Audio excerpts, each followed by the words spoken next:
அனைத்து அன்பு உள்ளங்களுக்கும் என்னுடைய இனிய காலை வணக்கம்.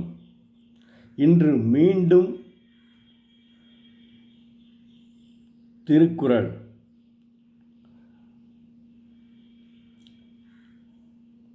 கடவுள் வாழ்த்து அதிகாரம் 1.